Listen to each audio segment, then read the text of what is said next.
খুব সম্প্রতি পাঠ করেছি ঈশোপনিষদ। আজ সেই ঈশোপনিষদ নিয়েই আমাদের আর একবার আমরা আলোচনা করতে চাই। প্রত্যেকটি মন্ত্র ধরে পৃথকভাবে আমরা ধারাবাহিকভাবে এগুলো আলোচনা করেছি। আশা করছি খানিকটা হলেও ধারণা নিশ্চয়ই তৈরি হয়েছে আসলে উপনিষদ কি বক্তব্য বা কি বিষয়, মোটামুটি একটি ধারণা তৈরি হয়েছে। উপনিষদগুলো অনেক উপনিষদ, তার মোটামুটি যদি দুটো শ্রেণীতে আমরা ভাগ করি দেখতে পাবো কতগুলোকে বলা হয়েছে মেজর এবং কতগুলোকে বলা হয়েছে মাইনর, মানে প্রধান অপ্রধান। এর মধ্যে 10-11টি উপনিষদ মোটামুটি প্রধান উপনিষদ হিসেবে বিবেচনা করা হয়, আর মাইনর উপনিষদের সংখ্যা 100-র বেশি, কখনো 108, আরও বেশি, অনেক সংখ্যা রয়েছে। এখন ভাগ করা হয়েছে কিসের নিরিখে? যে উপনিষদগুলো প্রধান প্রধান সেগুলোর ওপরেই আচার্য শঙ্কর এগুলোর ওপরে তিনি ভাষ্য রচনা করেছেন। তাই সেই উপনিষদগুলোই প্রধান উপনিষদ। তার মধ্যে ঈশো, কঠ, কেন, মান্ডুক্য, তৈতরীয়, ঐতরীয়, মুণ্ডক, ছান্দোগ্য, সীতাশতর, বৃহদারণ্যক ইত্যাদি এইভাবে আমরা দেখতে পাব। এছাড়াও অনেক উপনিষদ রয়েছে। তো আমাদের যে প্রধান প্রধান উপনিষদ সেগুলোর মধ্যেই একটি হলো ঈশাবাস্য উপনিষদ। এই ঈশাবাস্য উপনিষদ আকারে ছোট, মাত্র 18টি মন্ত্র। আমরা ইতিমধ্যে আলোচনা করেছি, তাই আমরা বলেছি যে আরেকবার আমরা সামাপ করব, সংক্ষিপ্তভাবে আরেকবার দেখব যে উপনিষদগুলো আমরা ইতিমধ্যেই আলোচনা করেছি, ঈশোপনিষদের যে মন্ত্রগুলো। তো উপনিষদ শব্দের অর্থই হলো উপ যোগ নি যোগ সৎ, উপনিষদ। উপপূর্বক নি ধাতু তার সঙ্গে সৎ যুক্ত হয়েছে, দিয়ে শব্দটি হয়েছে উপনিষদ। এখন এই উপনিষদ কথার অর্থ হলো যে উপ মানে সমীপে, উপপূর্বক নিপূর্বক সৎ ধাতু। উপ কথার অর্থ হলো সমীপে বা সামীপ্য। তারপরে নি কথার অর্থ হলো নিশ্চিত রূপে, উপ নি। আর সৎ ধাতুর উত্তর কিপ করলে উপনিষদ শব্দ হয়। কিপ একটি প্রত্যয়। তো এই সৎ ধাতুর অর্থ হলো একটি হয় প্রাপ্তি, একটি হয় গতি, আর একটি হয় অবসাদন। সৎ ধাতুর অর্থ গতি, প্রাপ্তি, অবসাদন। তাহলে উপ মানে সমীপে, ঈশ্বরের সমীপে, নি নিশ্চিত রূপে। সৎ কথার অর্থ হলো গতি, গতি মানে গোল, এটি হলো আমার গতি, পরম গতি। গতি মানে যেখানে যেতে হবে, গোল। আর প্রাপ্তি মানে যা আমরা আলটিমেটলি পাবো তাকে বলা হবে প্রাপ্তি। আরেকটি হলো অবসাদন। সদ্ধাতুর অর্থ অবসাদন। অবসাদন মানে, অবসাদন কথার অর্থ হলো যেটি ভেঙে দেয়, সরিয়ে দেয়। কি সরিয়ে দেয়? জীবের অজ্ঞানতাকে সরিয়ে দেয়। সেই জন্যে সদ্ধাতুর অর্থ অবসাদন। তাহলে অজ্ঞানকে দূরীভূত করে। কিভাবে অজ্ঞানকে দূরীভূত করে? না উপপূর্বক নিপূর্বক সৎ ধাতুর সঙ্গে কিপ প্রত্যয় করলে উপনিষদ শব্দটি হয়। গ্রামেটিক্যাল দিক থেকে এটি হলো তার ব্যাখ্যা। অর্থাৎ ঈশ্বরের সমীপে নিশ্চিত রূপে যা গতি, প্রাপ্তি অথবা অবসাদন ঘটায় অজ্ঞানের, তাকেই বলা হয়েছে উপনিষদ।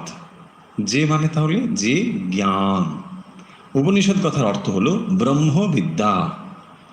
উপনিষদ মানে ব্রহ্মবিদ্যা। সেই কারণের জন্যে আত্মজ্ঞান লাভের যে বিদ্যা তাকেই বলা হয় উপনিষদ। আমরা এই কথাগুলো পূর্বে আলোচনা করেছি, তবু আর একবার আমরা আলোচনা করছি। যারা নতুন শুনছেন, আমাদের সঙ্গে প্রথম শুনছেন, তো তাদের কাছে অনুরোধ, আমাদের আগের যে আলোচনাগুলো রয়েছে আপনার ইচ্ছে করলে সেগুলো দেখে নিতে পারেন। তা নাহলে খানিকটা খাপ ছাড়া বলে মনে হতে পারে, কারণ এই কথাগুলো আমরা পূর্বে বলেছি।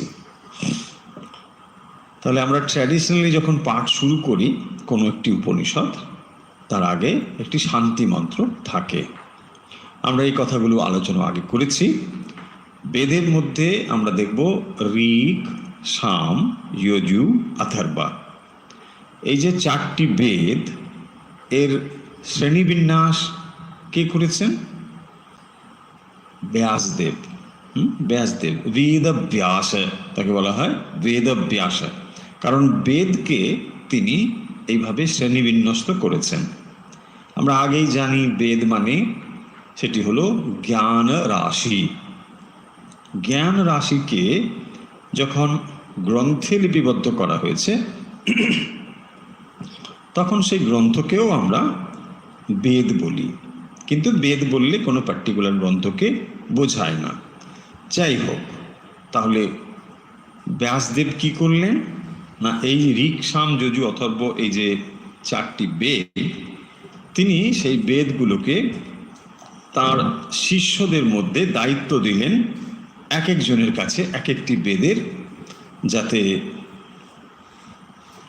পঠন পাঠন হয় এবং সে যাতে ওই ধারাটিকে বহন করে চলে। সেই জন্য তিনি কি করলেন?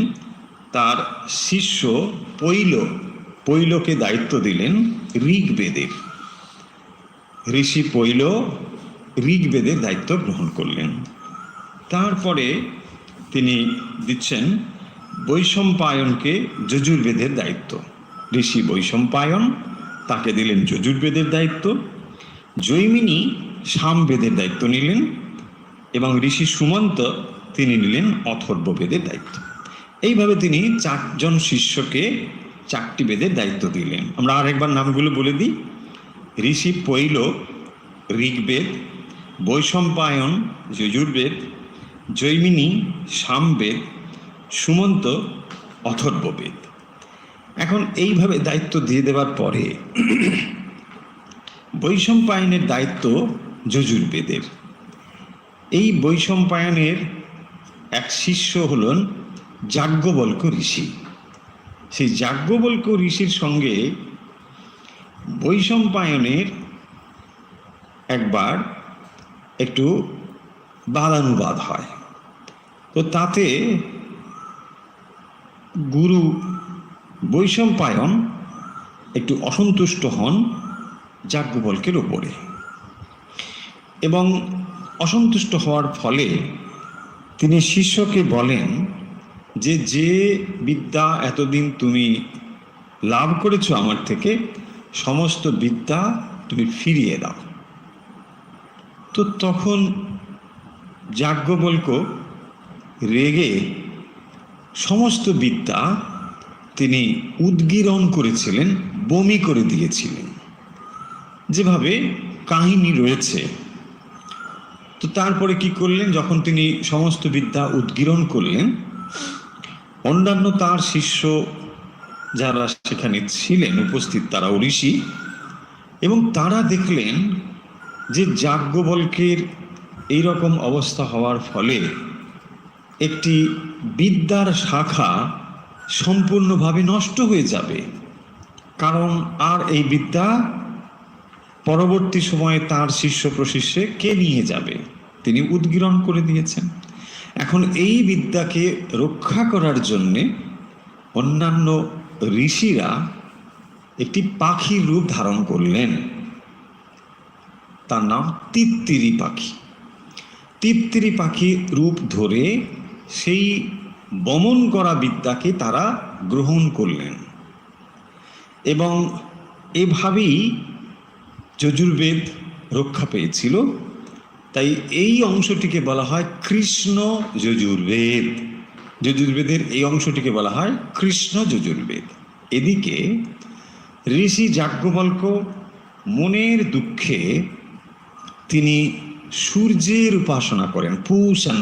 আমরা দেখব, যেহেতু আমরা পড়ে এসেছি, ওভারঅল আইডিয়া আপনাদের রয়েছে, তাই ওই যে পূষণ, এই পূষণ যাজ্ঞবল্ক্য কি করলেন, সূর্যের আরাধনা করলেন। সূর্যের আরাধনা করে তিনি আবার সেই উপনিষদ সম্পূর্ণভাবে লাভ করেছেন। তাই এই শাখাটিকে বলা হয় শুক্ল যজুর্বেদ। তাহলে দুটো নাম হয়ে গেল, একটি হলো কৃষ্ণ যজুর্বেদ আর একটি হলো শুক্ল যজুর্বেদ। এই যজুর্বেদের, শুক্ল যজুর্বেদের মধ্যেই আমরা ঈশোপনিষদটি পাব। সেই ঈশোপনিষদ এই উপনিষদেরই, এবং তার ভেতরে আমরা আবার দেখি যে বেদের যে ভাগগুলো, অর্থাৎ মন্ত্র, ব্রাহ্মণ, আরণ্যক এবং উপনিষদ, এগুলো সম্পর্কে ধারণা আশা করি আপনাদের আছে। প্রথম অংশটি হলো মন্ত্র। মন্ত্র মানে সেখানে বিভিন্ন দেবদেবীর মন্ত্র রয়েছে, কি করে তাকে উচ্চারণ করতে হয়, উদাত্ত, অনুদাত্ত, স্বরিত এইসব রেখে সেখানে শিক্ষা অংশটি বেশি প্রযোজ্য হয়। যেমন শিক্ষা, কল্প আমরা বলেছি, নিরুক্ত, এই সমস্ত ঠিক এইভাবেই সেখানে শিক্ষার বেশি প্রয়োগ হয়, কিভাবে সেটিকে উচ্চারণ করতে হয় মন্ত্র। এটি গেল মন্ত্র অংশ। তারপরে রয়েছে ব্রাহ্মণ। ব্রাহ্মণে কি রয়েছে, বিশেষত যাগযজ্ঞর মন্ত্র এবং সেগুলোর দ্বারা কি কি জিনিস লাভ করা যায় সেই সমস্তগুলো রয়েছে, কি করে পারফর্ম করতে হয় যাগযজ্ঞ, বিশেষত সেইগুলোই রয়েছে ব্রাহ্মণ অংশে। তারপরে এলো আরণ্যক। আরণ্যক মানে সেখানে বিভিন্ন উপাসনার কথা রয়েছে, কিভাবে উপাসনা করতে হয়, কোন কোন পদ্ধতি অবলম্বন করতে হয়, সেগুলোর বিস্তৃত বর্ণনা রয়েছে। তারপরে এলো জ্ঞানের, সম্পূর্ণ ব্রহ্মবিদ্যা বা জ্ঞানের কথা, সেটি হলো উপনিষদ, যেটি আমাদের আলোচ্য বিষয়। এই যে চারটি ভাগ, মূলত মন্ত্র, ব্রাহ্মণ, আরণ্যক, উপনিষদ, এগুলো আমাদের চতুরাশ্রমের সঙ্গে যুক্ত করা হয়েছে। অর্থাৎ মন্ত্র অংশটি সঙ্গে ব্রহ্মচর্য, তারপরে গার্হস্থ, তারপরে বানপ্রস্থ এবং সন্ন্যাস। অর্থাৎ যারা ব্রহ্মচারী তারাই বেদের মন্ত্র অংশ পাঠ করবেন। তারপরে যখন তিনি গার্হস্থ আশ্রমে প্রবেশ করেছেন, যাগযজ্ঞাদি করবেন, তো তখন তার কি প্রয়োজন, তার ঠিক পরবর্তী অংশটি প্রয়োজন, অর্থাৎ ব্রাহ্মণ। তারপরে যখন তিনি বানপ্রস্থ গ্রহণ করবেন, তখন তিনি প্রস্তুত হচ্ছেন, উপাসনা করছেন, এবং সেটি হলো আরণ্যক। তার পরবর্তী হলো সন্ন্যাস, এবং তখন তিনি এটি গ্রহণ করবেন, অর্থাৎ যেখানে উপনিষদের কথা রয়েছে। এখন এই যে উপনিষদ, অর্থাৎ এটি ঈশাবাস্য উপনিষদ, এই উপনিষদটি আকারে খুব ছোট, মাত্র 18টি মন্ত্র, কিন্তু এই উপনিষদটি সর্বশ্রেষ্ঠ উপনিষদ বললেও ভুল বলা হবে না। কারণ এখানে যে কথা বলা হয়েছে, যে তত্ত্বটি এখানে পরিবেশন করা হয়েছে, সেটি সর্বোচ্চ জ্ঞান, একেবারে জ্ঞানের চূড়ান্ত অবস্থা রয়েছে এই উপনিষদে। তাই এই উপনিষদটি উপনিষদ হলেও এটি মন্ত্র অংশ পাঠ করা হয়, অর্থাৎ ব্রহ্মচারীরাও এটি পাঠ করেন। এই জন্য পাঠ করেন যে যে চূড়ান্ত জ্ঞান এর মধ্যে রয়েছে, কেবল সন্ন্যাসীরা নয়, যদি ব্রহ্মচারীরাও পাঠ করে তাহলে হয়তোবা এই চূড়ান্ত জ্ঞানের দ্বারা তারা আর বাকি যে আশ্রমগুলো, হয়তো গারস্থ এবং বানপ্রস্থ আশ্রমে না প্রবেশ করে সরাসরি সন্ন্যাস আশ্রমেও প্রবেশ করতে পারেন, কারণ সেই বৈরাগ্যের কথা এখানে রয়েছে। সেই কারণের জন্যে এটি মন্ত্র হিসেবেও পাঠ করা হয়। এটি এই উপনিষদের এই হলো গুরুত্ব। এখন আমরা সেই উপনিষদের একটি শান্তি মন্ত্র রয়েছে। এই উপনিষদটি যখন আমরা শুরু করেছি তখনও বলেছি, প্রত্যেক উপনিষদের এক একটি শান্তি মন্ত্র। উপনিষদের শান্তি মন্ত্র নয়, বলা উচিত বেদের শান্তি মন্ত্র, অর্থাৎ 4টি বেদের 4 রকম শান্তি মন্ত্র রয়েছে। তো সেই শান্তি মন্ত্রগুলোর মধ্যে এটি হলো যজুর্বেদ। তাহলে যজুর্বেদের মধ্যে 2টো শাখা বললাম, একটি হলো কৃষ্ণ, একটি হলো শুক্ল। এই যজুর্বেদের মধ্যে কৃষ্ণ যজুর্বেদের শান্তি মন্ত্র হচ্ছে সাহানা ভবতু সাহানো ভুনাক্তু, এটি হলো কৃষ্ণ যজুর্বেদের। আর শুক্ল যজুর্বেদের শান্তি মন্ত্র হচ্ছে পূর্ণমদা পূর্ণমিদম, এটি হলো শান্তি মন্ত্র। তাই আমরা এই পূর্ণমদ পূর্ণমিদম দিয়ে আজকে শুরু করব। এখন আমাদের শান্তি খুব দরকার, চারিদিকে অশান্তি, শান্তি শান্তি শান্তি। শান্তি মন্ত্রে কি বলা হলো? ওম পূর্ণমদ পূর্ণমিদম পূর্ণাৎ পূর্ণমুদচ্যতে পূর্ণস্য পূর্ণমাদায় পূর্ণমেবা অবশিষ্যতে। ওম শান্তি শান্তি শান্তি। এই যে শান্তি মন্ত্র, এইটির ভেতরই সমগ্র উপনিষদের কথাটি যেন যুক্ত করা হয়েছে। অর্থাৎ শান্তি মন্ত্রটি এত গুরুত্বপূর্ণ এবং শান্তি মন্ত্রটি এত গভীর ভাবব্যঞ্জক যে এই শান্তি মন্ত্রের ভেতর দিয়েই উপনিষদ কি কথা বলা হবে তা আপনি পুরো ধারণা পেয়ে যাবেন। কি বলা হলো এখানে আমরা আলোচনা করেছি, কেবল এখন মনে করছি। পূর্ণ আদা, পূর্ণম যুক্ত আদা, পূর্ণমদা। তাহলে আদা এবং ইদম এই দুটো শব্দ রয়েছে, একটি হলো আদা আর একটি হলো ইদম। আদা মানে কি? আদা মানে দ্যাট, ওই আদা। আর ইদা মানে দিস। দেখুন এখানে আমরা নর্মালি কি জানি, প্রোনাউন নাউনের পরিবর্তে ব্যবহৃত হয়, তাই তো? তো এখানে শুরুই হচ্ছে প্রোনাউন দিয়ে। আমি যদি বলি রাম স্কুলে যায়, সে খুব ভালো ছেলে, ঠিক, আগে রাম বললাম তারপরে সে বললাম, এটাতে যথার্থ প্রয়োগ। কারণ আগে আমরা নাউন বললাম তারপরে প্রোনাউন বললাম। কিন্তু এখানে দেখুন উপনিষদ কোনো পার্টিকুলার নাউন কিন্তু বলল না, অদ দিয়ে শুরু করলো, হচ্ছে দ্যাট, আদা, আদা পূর্ণ, অ্যান্ড ইদম, এটাও পূর্ণ। এখানে প্রোনাউন ইউজ করা হচ্ছে, নট নাউন।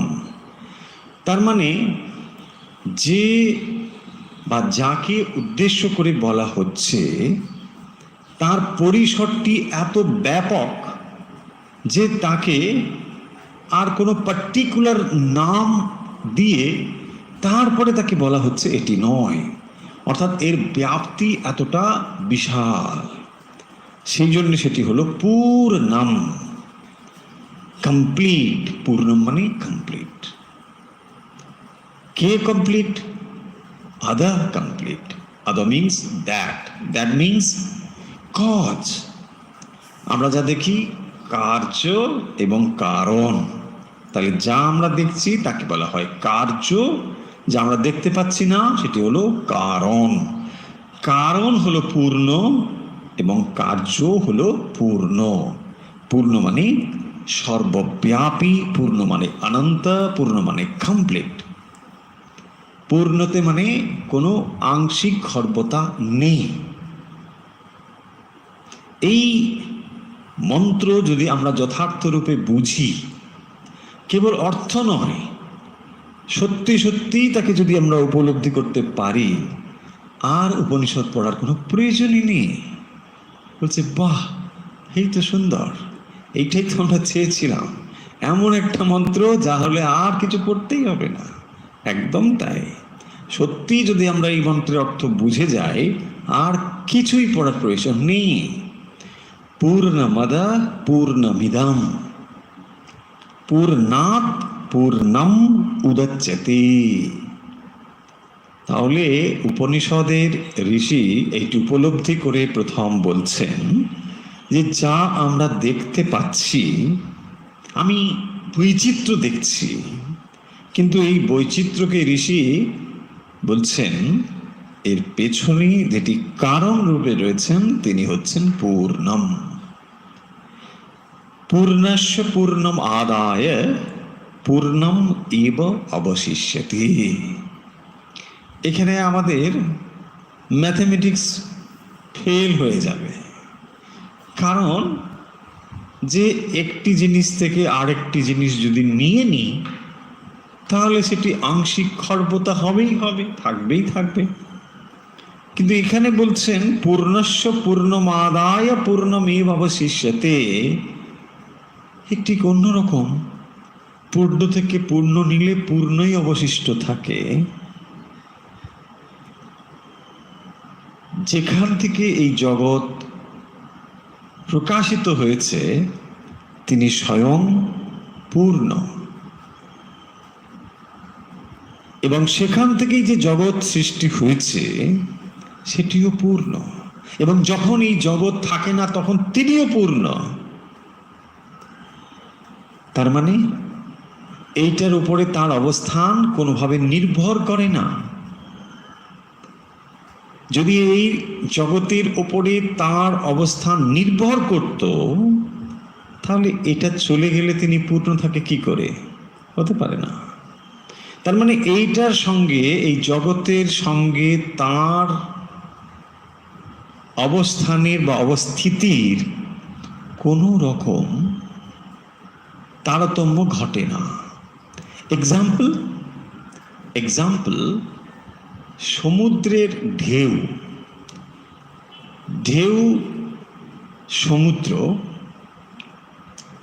সমুদ্রের অবস্থান নির্ভর করে না ঢেউয়ের ওপর, বরং ঢেউয়ের অবস্থিতি নির্ভর করে সমুদ্রের ওপর। পূর্ণস্য পূর্ণমাদায় পূর্ণম এবা অবশিষ্যতে। আরো এক্সাম্পল, একটি বাতি থেকে লক্ষ বাতি জ্বাললে কোনো আংশিক খর্বতা হয় না। একটা মোমবাতি থেকে আরেকটা মোমবাতি জ্বাললাম, তার মানে ওই মোমবাতি খানিকটা কমে গেল না, তা কিন্তু হবে না। লক্ষ মোমবাতি জ্বাললেও কোনো আংশিক খর্বতা হবে না। আবার ওই বাতিগুলোকে যদি আমি নিভিয়েও দিই তাহলে যেটি ছিল সেটিও কিন্তু পূর্ণভাবে থাকবে। পূর্ণমেবা অবশিষ্যতে।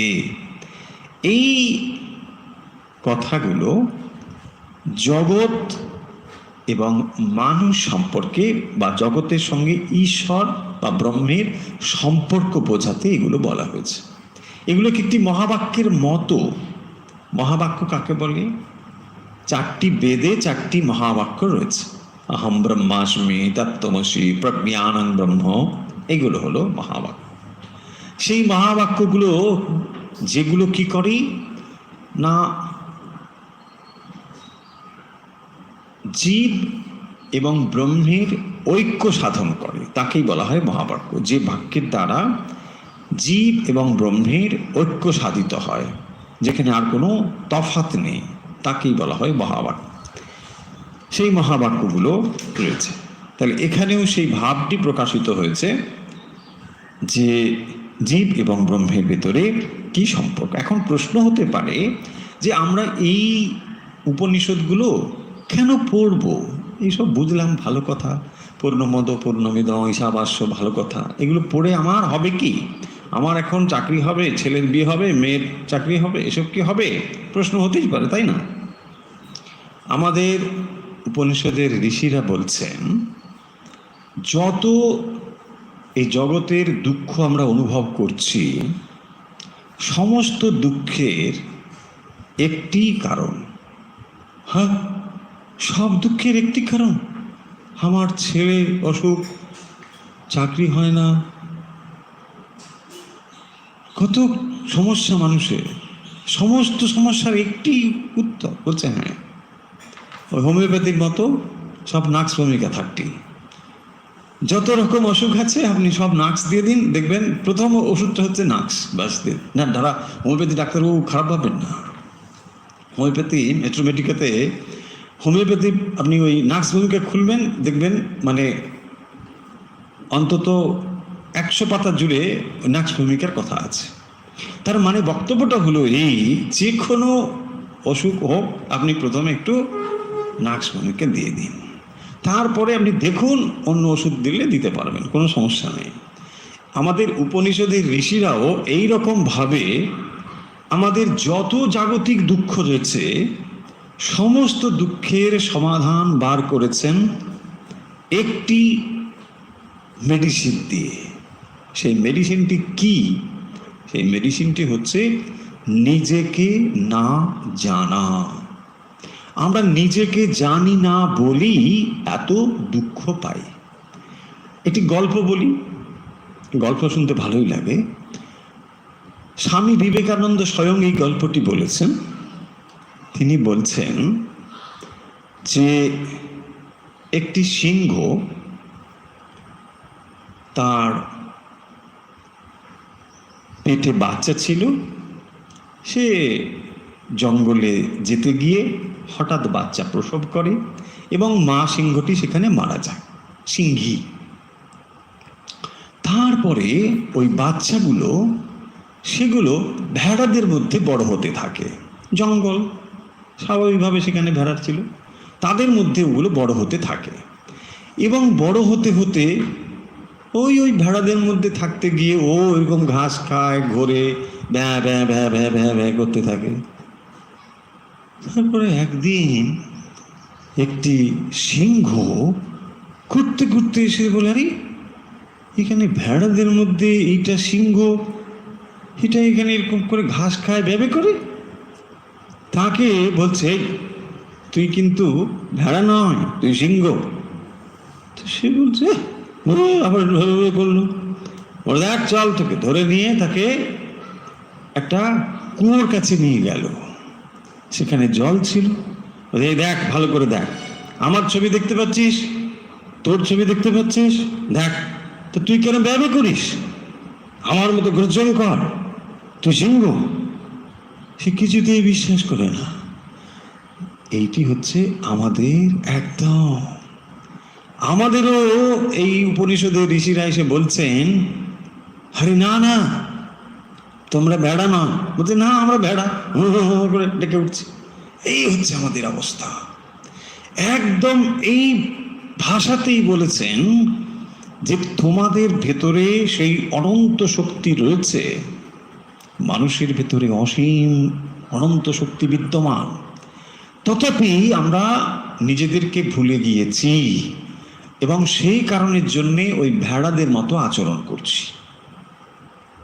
আমার দ্বারা হবে না, আমি কিছু পারবো না, ওহ আমি মরে যাব, এই করোনা হচ্ছে কি হবে, মানে চিন্তা শেষ নেই। কেন এটি হচ্ছে? তার কারণ আমরা নিজেকে জানি না। সেইটি উপনিষদ বারবার বলছে যে যত দুঃখ, এর সমস্ত কারণ হচ্ছে তুমি তোমার স্বরূপকে জানো না। আমরা স্বরূপকে কি জানি? খুব লোয়ার স্টেট থেকে জানি। আমরা জানি আমি একটি শরীর, এবং সেই কারণের জন্য আমি শরীরটি কি হবে, মরে যাবে, তো আমি একদিন মরে যাব। এই হচ্ছে আমাদের সমস্ত দুঃখের কারণ। এবং আমি যে অপরকে ঘৃণা করি তার কারণ কি? Separation, bodily separation. বডির দিক থেকে আমি একজন আলাদা এন্টিটি, আপনি একজন আলাদা এন্টিটি। সেই কারণের জন্য কি হয়, আপনার থেকে আমার পৃথক অনুভব হয়। আপনি পৃথক, আমি পৃথক, এবং সেই জন্য কি হয়, আপনার প্রতি রাগ, দ্বেষ, ঘৃণা এইসব তৈরি হয়। হ্যাঁ, আপনি খুব বাজে, আমি খুব ভালো, এইসব তৈরি হচ্ছে কেন? Because of separation. আপনি আলাদা, আমি আলাদা। উপনিষদের ঋষিরা বলছেন এই তোমার যতদিন পর্যন্ত থাকবে ততদিন কোনো দুঃখের পারে তুমি যেতে পারবে না। তোমার দুঃখের মূল কারণই হলো এই রাগ, দ্বেষ, ঘৃণা, সেপারেশন। তুমি যে পৃথক অনুভব করো, এটি হচ্ছে তার কারণ। তাই এই উপনিষদটি এত গুরুত্বপূর্ণ উপনিষদ বলবো যে এখানে সমস্ত উপনিষদের জিষ্টটুকু বলে দেওয়া হয়েছে, এবং সর্বোচ্চভাবে প্রথম মন্ত্রেই একেবারে মূল কথাটি বলে দেওয়া হয়েছে। যে জগৎকে আমরা দেখছি সেই জগৎ ঈশাবাস্যম, ঈশাবাস্যম ইদাগম সর্বম। যা কিছু আমরা দেখছি সমস্তই ঈশ্বর। এখন আপনি ভাববেন, ওরে বাবা, সব ঈশ্বর, ব্যাস কাজ শেষ, আঁক তো তাহলে হয়ে গেল। উপনিষদ বলে দিল সব ঈশ্বর, তাহলে ছুটি, আর কি হবে? এই কথাটি কেবলমাত্র পড়ে বোঝার নয়, এটিকে অনুভব করার।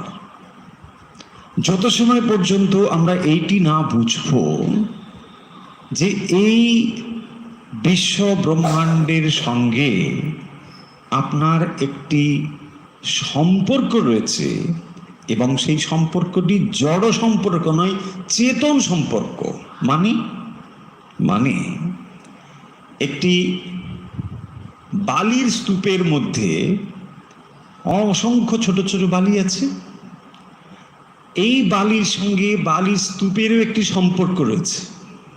সেই সম্পর্কই হলো জড় সম্পর্ক। বোঝা গেল? আবার দেখুন, ইলেকট্রিসিটি, পাওয়ার, তার সঙ্গে ডিভাইসের কানেক্টিভিটি থাকলে ডিভাইসটি চলে, এটাও একটা সম্পর্ক। কিন্তু এই সম্পর্ক জড় সম্পর্ক, এটিও কিন্তু চেতন সম্পর্ক নয়। চেতন সম্পর্ক হলো, সহজভাবে আমরা বুঝতে পারবো, আপনার শরীরের যে কোনো অঙ্গের সঙ্গে নিজেকে যুক্ত করুন।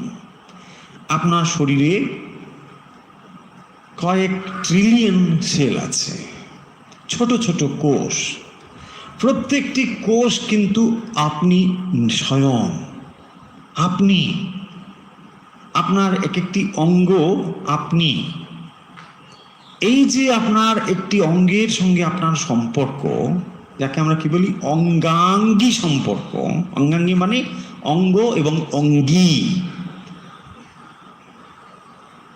অঙ্গ মানে লিম্বস, পার্ট, আর অঙ্গী হচ্ছে টোটালিটি, যিনি আপনি স্বয়ং। তার সঙ্গে কি সম্পর্ক? না আপনি প্রত্যেকটি অঙ্গে আপনি বিদ্যমান, সেগুলো আপনার থেকে আলাদা নয়। এই রিলেশনকে বলা হয় চৈতন্য সম্পর্ক, চেতন সম্পর্ক। তাহলে এই বিশ্ব ব্রহ্মাণ্ডের সঙ্গে আপনার যে সম্পর্ক সেটি হলো চেতন সম্পর্ক। আগে আমরা যদি এইটি বুঝি তাহলে এই উপনিষদ বুঝতে পারবো।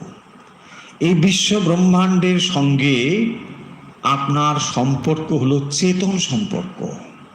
যাকে আমরা শত্রু ভাবছি, যাকে আমরা মিত্র ভাবছি, সকলের সঙ্গেই আপনার একটি চেতন সম্পর্ক রয়েছে। মেনে নেওয়া যায় না। তো লোকটা কি বাজে লোক, একেবারে বাজে, ভীষণ বাজে, ওর মধ্যে ঈশ্বর আছে বলছেন।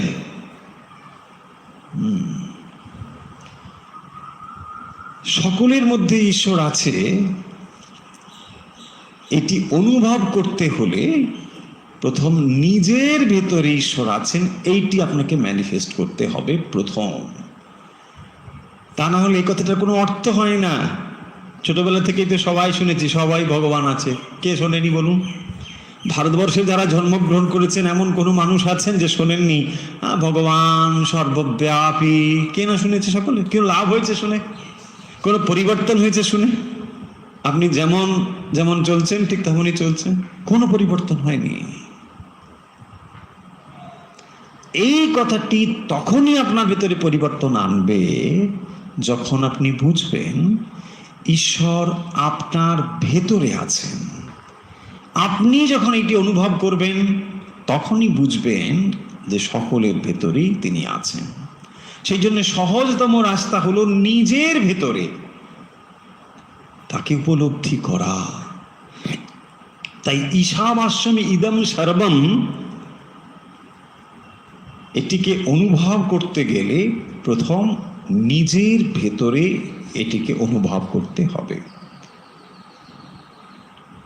আত্মন্যেবানুপশ্যতি, যিনি আত্মনিব সর্বম অনুপশ্যতি, কেবল তখনই এই তত্ত্বে উপলব্ধি বা এই তত্ত্বটি জানা উপলব্ধি করা সম্ভব। উপনিষদের ঋষি সেই জন্য বলছেন যা কিছু তুমি দেখতে পাচ্ছ শুধু মানে চোখ দিয়ে, চোখের কাজ নয়, যা দেখছি, যা অনুভব করছি, যা ফিল করছি, সমস্তই ঈশ্বর। এই যে বাতাসও লাগছে আপনার গায়ে, এটিও সেই পরম তত্ত্ব। এই বাতাস কখনো নষ্ট হয়ে যাবে না। তদেব ব্রহ্মম তদেব প্রত্যক্ষং ব্রহ্মেতি তদ্বিজানত তদ ব্রহ্ম তদ ব্রহ্মেতি। উপনিষদ বলছেন এটি ব্রহ্ম, প্রত্যক্ষং ব্রহ্ম। অগ্নি, আপ, এসব প্রত্যক্ষ ব্রহ্ম। বাতাস আপনাকে সুন্দরভাবে তাকে আপনি স্পর্শ অনুভব করছেন, এই সমস্তই এই জিনিসগুলো বলছেন যে নিজের ভেতরে তাকে জাগাতে হবে, জানতে হবে। সেই আত্মতত্ত্ব উপলব্ধি হলো উপনিষদের মূল বিষয়। তাকেই সেই জন্য বলা হয়েছে ব্রহ্মবিদ্যা। সমস্ত বিদ্যার শ্রেষ্ঠ বিদ্যা হলো এই ব্রহ্মবিদ্যা। এবং যা লাভ করলে সমস্ত দুঃখের পারে যাওয়া যায়। কারণ যে আইডেন্টিফিকেশনের জন্যে আমরা দুঃখ অনুভব করছি সেটি কেবলমাত্র আইডেন্টিফিকেশন। বডি, মাইন্ড, ইন্টেলেক্টের সঙ্গে যখন আইডেন্টিফিকেশন আমাদের হয়েছে, কেবল তখনই দেখবেন আমরা দুঃখগুলোকে অনুভব করছি। তা নাহলে আর দুঃখ অনুভবের কোনো নেই। একটি এক্সাম্পল দেখুন, মা এবং তার সন্তান, সন্তানের থেকে মা শারীরিক দিক থেকে সম্পূর্ণ আলাদা, দুটো পৃথক শরীর। এটা মা, এটা সন্তান।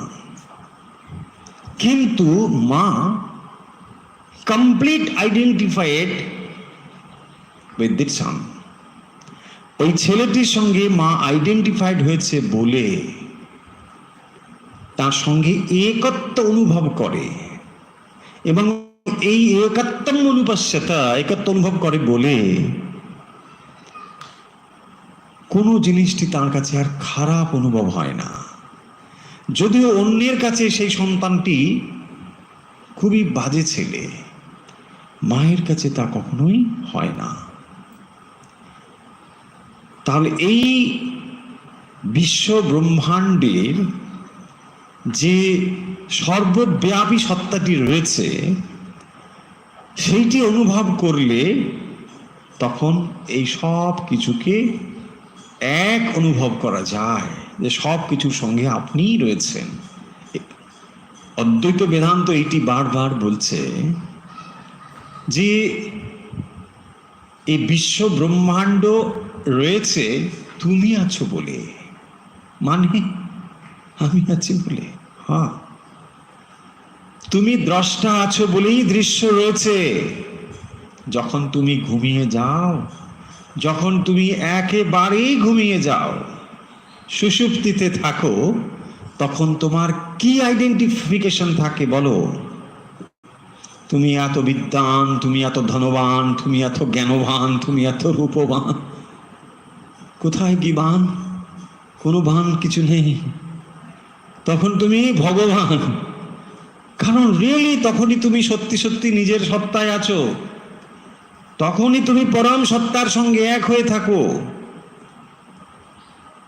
তার মানে যত আইডেন্টিফিকেশন ততই কিন্তু আপনি এই জগতের সঙ্গে এবং দুঃখ অনুভব করছেন।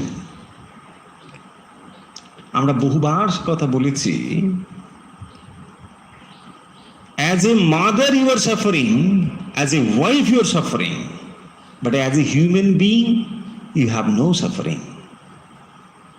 যখন আইডেন্টিফিকেশন আপনার জেগে উঠছে কেবল তখনই সাফারিং হচ্ছে।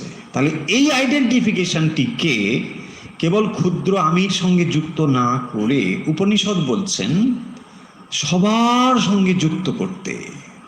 দেখবেন এই ভাবটি গানে, কবিতায়, প্রবন্ধে, নানা জায়গায় বলা হয়েছে। এই ভাব, একটি ভাব, সেই ভাবের উৎস আমরা পড়ছি এইসব উপনিষদ। বলছেন ঈশা ভাষ্যম বিদেগম সর্বম, সমস্ত কিছু।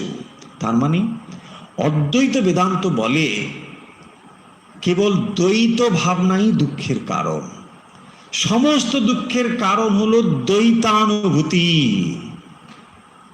ডুয়ালিটি। আমি তোমার থেকে আলাদা। এইবারে যখন আলাদা, তাহলে কি হবে? হায় তুমি একটু বড়, আমি একটু ছোট, লাগাও। এখান থেকেই যত রকম দ্বন্দ্ব শুরু হলো। মানুষের ভেতরে যদি এই পৃথক অনুভবটুকু না থাকে, এক অনুভব। এখন প্রশ্ন আসতে পারে, তাহলে এটি কি উপনিষদ আমাদের নৈতিকতা শেখাচ্ছে? না, এটি বাস্তব, এটি রিয়ালিটি।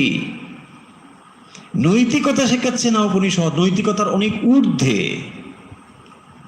কারণ আপনা আমার যে সত্তা, সেই সত্তাটিই হচ্ছে ঈশা, সেইটি হচ্ছে রিয়ালিটি, এবং সেখান থেকেই এসব তৈরি হয়েছে। আমরা কালকে পড়ছিলাম না যে সূক্ষ্ম থেকে স্থূল উদ্ভূত হয়েছে, সেই সূক্ষ্মই কারণ রূপে সকলের ভেতরে বিদ্যমান, এবং সেই কারণ হচ্ছে পারমার্থিক সত্তা। সেইটি যদিও জাগতিক দিক থেকে আপনি আমি ভিন্ন, বহু ভিন্নতা রয়েছে, বৈচিত্র্য জগতে প্রচুর পরিমাণে রয়েছে, কিন্তু এই বৈচিত্র্যকেই পারমার্থিক দিক থেকে যদি আপনি উপলব্ধি করেন, কেবল তখনই বুঝবেন যে এত বৈচিত্র্য থাকা সত্ত্বেও এগুলো ভেতরে একটি একত্বের অনুভব রয়েছে। যেমন আমরা যদি আগের উপমায় ফিরে যাই, সন্তানের ভেতরে নানা বৈচিত্র্য, এমনকি সে সন্তানটি হয়তো ভালো করে কথাই বলতে পারে না, হাঁটতে পারে না, খোঁড়া ধরে নিন, তবুও দেখবেন মা ওই সন্তানের জন্যে সারা রাত জাগছেন। তার কাছে তার প্রিয় সন্তান। কেন? আসলে এটি হচ্ছে তার এক্সটেন্ডেড আই, যে আই তিনি অনুভব করেন তারই একটি রূপ। তাহলে এই আই যে ক্ষুদ্র আই, তাকে যদি আপনি থ্রুআউট দি ওয়ার্ল্ড এক্সটেন্ডেড করতে পারেন, বাস কে আপনার পর, কে আপনার পর। উপনিষদ সেই কথাটি তো বলছেন যে সমস্ত কিছুই তো সেই সত্তা, সেই পরম সত্তা দিয়ে সব ঢাকা রয়েছে। ঈশাবাস্যমিদগম সর্বম যৎকিঞ্চ জগত্যাম জগৎ। এই জগত্যাম জগত্যাম জগৎ, জগত্যাম মানে জগত্যাম মানে যা গতিশীল, সদা পরিবর্তনশীল, তার ভিতরে যে জগৎ, এই যে ম্যানিফেস্টেড ওয়ার্ল্ড দেখতে পাচ্ছ, জগত্যাম জগৎ, সেটি কি করো? তেনা ত্যাক্তেনা ভুঞ্জিথা। এইটি জানো, এই তত্ত্বটি জেনে নাও। এটি জানলে কি হবে না, তাহলে দুর্প্রয়োগ তুমি করতে পারবে না। আমি একজনকে শত্রু করেছি, একজনকে মিত্র করেছি, কেন? আমার ব্যবহারই একজনকে শত্রু করেছে, একজনকে মিত্র করেছে, কারণ আমি ঠিক ভাবে তাকে প্রয়োগ করতে পারিনি। আমার বুদ্ধি তো তাই করেছে। তা সেই জন্য উপনিষদ বলছেন যে তুমি যদি বস্তুর স্বরূপটা জেনে যাও, তাহলে তাকে তুমি ভুল প্রয়োগ করতে পারবে না, যথার্থ রূপে প্রয়োগ করতে পারবে। আমরা আগে যে এক্সাম্পল দিয়েছি যে একটি মাটির তৈরি আম, অবিকল আম, যত সময় পর্যন্ত এটিকে রিয়েল সত্তারূপে না বুঝবো, তত সময় কি হবে? আমাকে কতজন বলবে, এই আরে এটা আম নয়, আমার বারবার মনে হচ্ছে এটা আম, আরে কি সুন্দর, একদম পাকা, দেখতে পাচ্ছ না, পুরো একদম গোলাপজাম, আমার চাই, সুন্দর আম, ফার্স্ট ক্লাস। না নিতে গেলে কতজন বাধা দিচ্ছে। দেখুন, এখান থেকে জগৎ শুরু হচ্ছে, জগতের যত কিছুর দৃষ্টিভঙ্গি এখান থেকেই শুরু হচ্ছে। আপনি ধরে নিয়েছেন 100% ইট ইজ রাইট, এবং সেই জন্য আপনি দৌড়ে যাচ্ছেন, আমরা সকলেই দৌড়ে যাচ্ছি। না, জগৎটা সত্য। যখনই আপনি বুঝবেন জগৎ সত্য, কিন্তু জগৎ রূপে সত্য নয়, ব্রহ্ম রূপে সত্য। তার মানে আমটা রয়েছে, কিন্তু এটা মাটির আম, মাটির আম, এটা রং দিয়ে সুন্দর করে অবিকল আমের মতো, জাস্ট এক্সাম্পল। তখন কি হবে? আপনি যখন দেখবেন, বুঝে যাবেন যেটা আমের মতো, বাট ইট ইজ নট আম, তখন কি হবে? আর যাই হোক, আপনি খাওয়ার জন্য ছুটে যাবেন না। এবং এইটি বুঝতে পারছি না বলে এই জগতে যত ব্যবহার করছি, সমস্ত ব্যবহারটি ভুল হয়ে যাচ্ছে। ভালো করে চিন্তা করতে হবে। উপনিষদ এক লাইন পড়লেই পড়া হয়ে যায় না, এটা উপন্যাস নয়। অনেকে ওই বৃহদারণ্যক উপনিষদ আছে, অনেকে বলেন বৃহদারণ্যক উপনিষদ, এই উপন্যাস। বৃহদারণ্যক উপন্যাস নয়, বৃহদারণ্যক উপনিষদ। তো আশা করি উপনিষদ আর উপন্যাসের মধ্যে তফাৎ নিশ্চয়ই বোঝেন। না, আমি আন্ডার এস্টিমেট করছি না, মজা করছি। তো বক্তব্য হলো যে যখন আমরা কোনো বস্তুর রিয়ালিটিটি না বুঝবো, তখন কি হবে? সমস্ত ব্যবহার ভুল হয়ে যাবে। আমি নিজেকে যখন বডি আইডেন্টিফাইড ভাবি, তখন আমি কি ভাবি? আমি একটা শরীর। আর শুধু আমি শরীর নয়, জগতের যত কিছু দেখছি সবই শরীর। এবং যখন আমি শরীর নিজেকে ভাবছি, তখন আমার বিহেভিয়ারও এই বডি লেভেলেই হবে। এখন আপনি যদি আপনার চরম সত্তাকে অনুভব করেন, আপনি হচ্ছেন ঈশ্বর, তখন আপনি কি দেখবেন? সমস্ত ঈশ্বর, এই জগতের যত কিছু আছে সব ঈশ্বর। তখনই আপনি আপনার পরম সত্তাটিকে অনুভব করবেন, এবং তখন যা ব্যবহার করবেন যথার্থই ব্যবহার করবেন। উপনিষদ সেইটি বলছেন, তেনা ত্যক্তেনা ভুঞ্জিথা। ভুঞ্জিতা শব্দের অর্থ হলো পালয়েথা, তাকে পালন করো, শুধু ভোগ করা নয়, পালন করো। এবং যখনই দেখবেন এই আইডেন্টিফিকেশন আপনার তৈরি হবে সমস্ত বস্তুর সঙ্গে, তখন আপনার কি হবে? তখন যথার্থ রূপে আপনার স্যাক্রিফাইস আসবে। যে যখন আমি একজনকে ভালোবাসি তার প্রকাশ কি? স্যাক্রিফাইস। মা এবং সন্তানের এক্সাম্পল যদি আমরা আবার নিই, মা সন্তানের জন্য এত কিছু করে, কেন করে? It is not her duty. এটা সে না করে থাকতে পারে না, কারণ ওই বাচ্চাটি আর তার নিজের মধ্যে পৃথকত্ব কিছু দেখে না, সেই আমিকেই সে দেখে। এই আমিকে দেখে বলে সে এত স্যাক্রিফাইস করে। তাই ঈশ্বরকে ভালোবাসার অর্থ হলো সমস্ত রকম স্যাক্রিফাইস করা।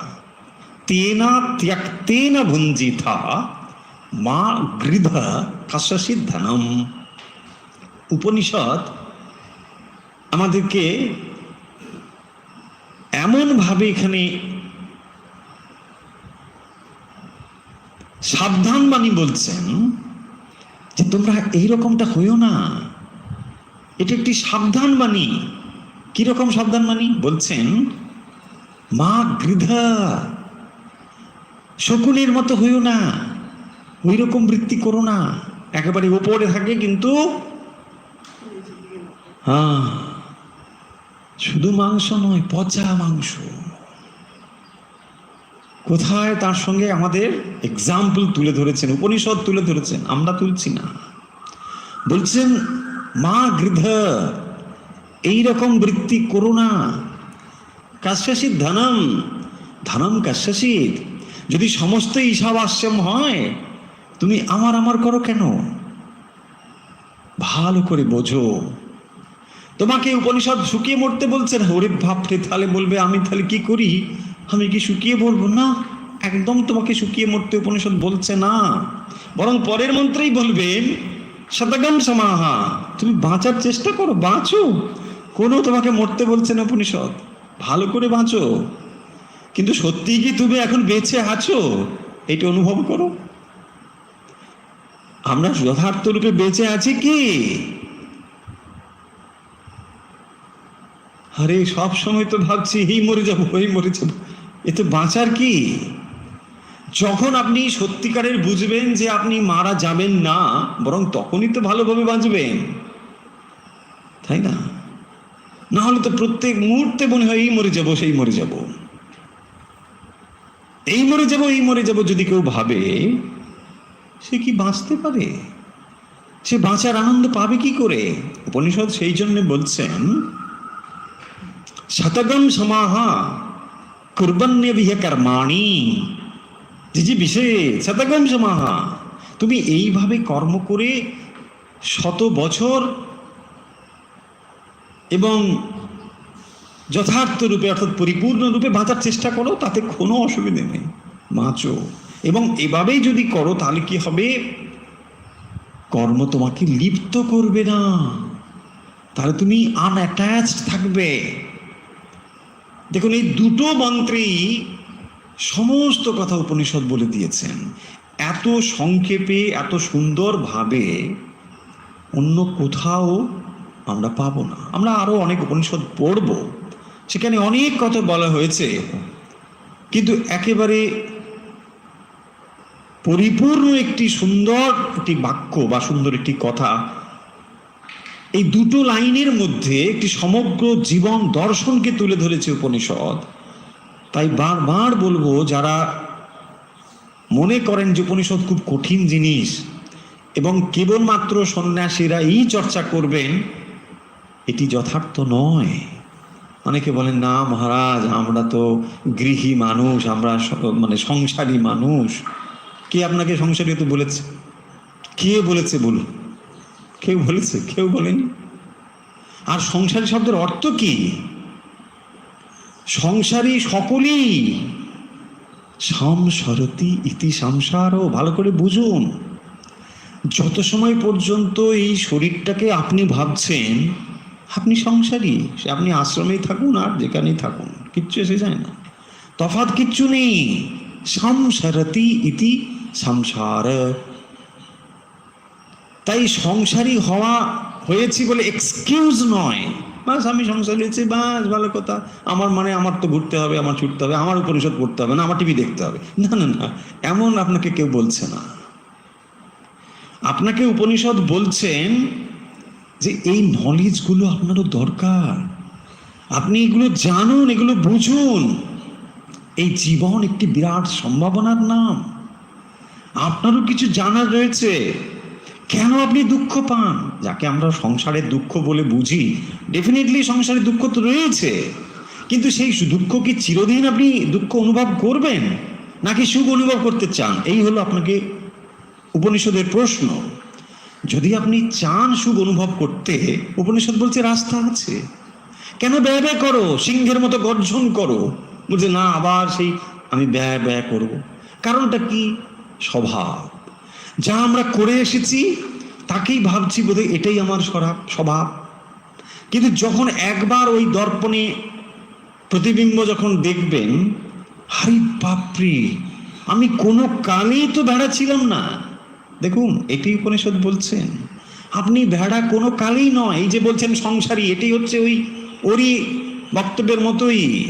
ও যেমন বলছে না আমি ভেড়া, আমরা তখন বলছি আমি সংসারী, তফাৎ কিছু নেই।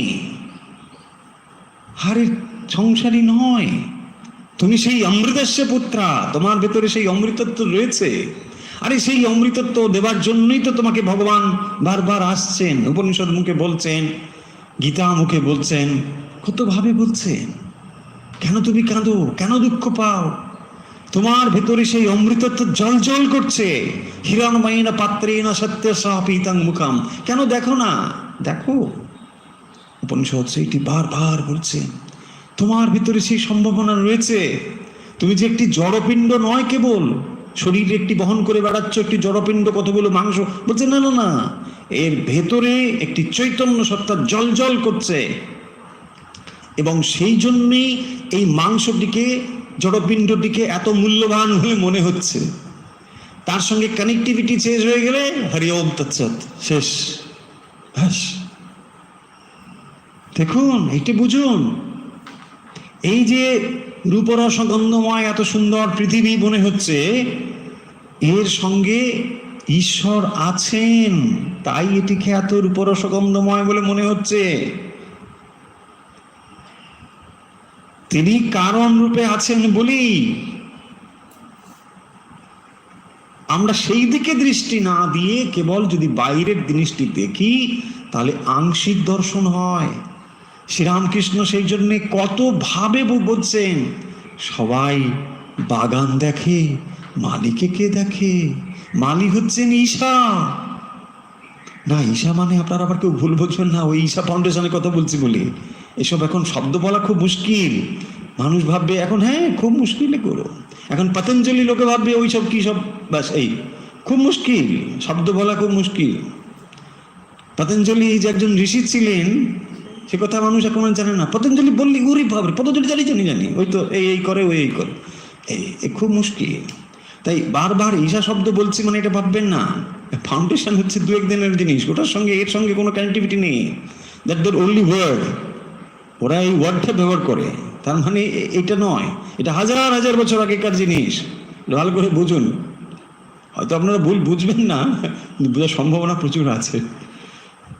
তো যে বক্তব্য হলো, আমাদের থামতে হবে, সময় হয়ে এসেছে। আমরা আজকে মূলত দুটো মন্ত্রকেই দেখলাম, যে ঈশোপনিষদের প্রথম এবং দ্বিতীয় মন্ত্র। প্রথম মন্ত্রে বলা হলো ঈশাবাস্যম ইদম সর্বম যৎ কিঞ্চ জগত্যাম জগৎ তেনা ত্যাক্তেন ভুঞ্জিথা মাগৃত কাশ্য সিদ্ধানম। যাদের বুঝতে অসুবিধা হচ্ছে তাদের অনুরোধ করব আমাদের আগের ক্লাসগুলোকে আরেকবার দেখে নিতে। আমাদের প্লেলিস্ট দেওয়া রয়েছে, দেখবেন ওখানে আরও ডিটেলসে আমরা বলেছি, পয়েন্ট করে করে বলে দিয়েছি। একেবারে হুবহু সেই ক্লাসগুলোকে তো আবার মানে ওরকম আমি তো মুখস্থ করে বলি না, ফলে একটু অসুবিধে হবে, কিন্তু বক্তব্য বিষয় খুব একটা এদিক ওদিক হয়ে যাবে না, থাকবে। আর দ্বিতীয় মন্ত্রে এসে যেটি বলা হলো যে কুরবান নেবিহে কর্মাণি জিজিবিচ্ছেদ সপগম সমাহা, যদি তুমি একেবারে ওই পরম তত্ত্বে, পরম জ্ঞানে উপনীত হতে না পারো, তাহলে তোমার জন্য আরেকটি রাস্তা রয়েছে।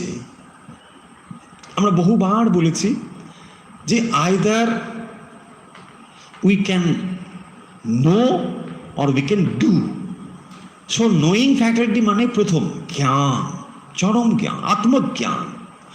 এন্ড তারপরে বলছেন কুরবান নেবেহা কর্মাণি, কুরবান করতে করতে, ওয়াইল ডুইং মানে আপনি যা করছেন সমস্ত কিছু করতে করতে জিজিবিচ্ছেদ শতগম সমাহা, তাহলে আপনাকে উপনিষদ শুকিয়ে মারবে না। আপনাকে বলেছেন আপনি ব্যবহার করুন, ভালোই ব্যবহার করুন, কোনো অসুবিধে নেই। একটা সাবানের গায়ে দুটো সাবানই মাখুন, কিচ্ছু অসুবিধে নেই। একটা প্রসাধনের জায়গায় চারটে প্রসাধনই রাখুন, কোনো সমস্যা নেই। উপনিষদ আপনাকে এরকম বলছে না, কিন্তু ভালো করে বুঝবো।